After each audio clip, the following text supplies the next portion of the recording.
Hej bedstemor og bedstefar. Hej. Jeg har lige fundet ud af, at jeg skal på studietur til Skagen, og jeg er lidt i tvivl om, hvor det ligger henne af. Ved I det? Jo, nu skal jeg vise dig. Her ligger Skagen. Okay, det var da langt op. Så skal vi da nok med en bus eller et eller andet. Hvordan er det egentlig, de har lavet det her kort her? Det ligner alligevel Danmark rimelig meget. Jo, nu skal du høre. Det første kort blev tegnet ved hjælp af rejsendes positionsangivelser, og derfor ligner kortet ikke det Danmark, vi har i dag. Så bliver det spændende. Din tip-oldefar Thomas Bugge begyndte nemlig en præcis opmåling af Danmark. Landet blev opdelt i linjer, og målingen begyndte med en slags målebord, hvor man tegnede streger ud i landet og målte vinklerne. Disse opmålinger viste sig at være forkerte og indeholdte for mange fejl, da bladene på målebordet krympede, og derfor var målingerne for små. Derfor fandt man på noget andet. De lavede en basislinje igennem landet og målte den. Derefter opdelte de landet i trekanter og målte vinklerne. Og så kunne de finde siderne. Det blev kaldt triangulering, og det var løsning til problemet. På den måde blev det lavet Danmarks kort.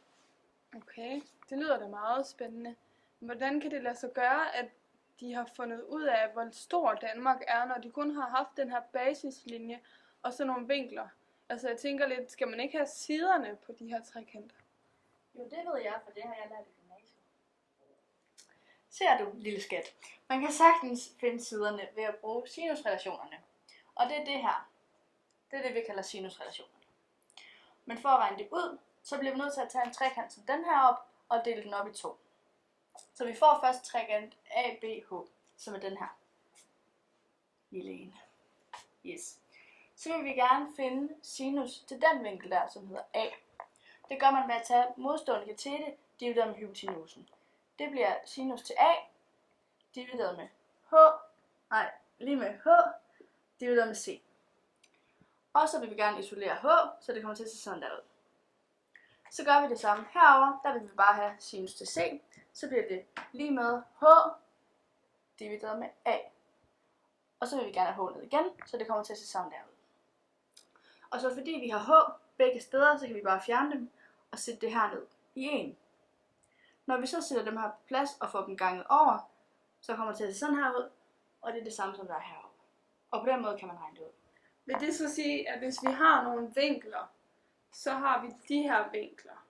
Og hvis vi har en basislinje, så har vi en af dem her. Ja, som er så en vi af kan dem isolere her.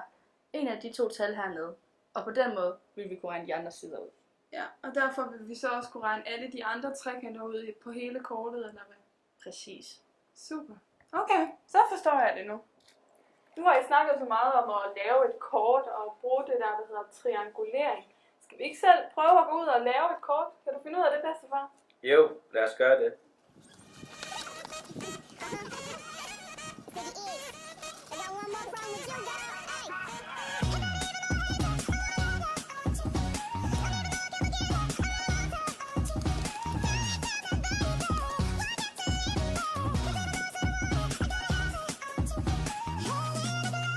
Ej, hvor er det fedt, vi har kunne lave sådan et kort her over den terrasse derude.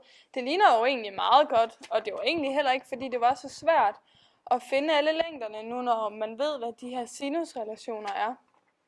Synes I ikke, det ser meget godt ud? Jo. Jo.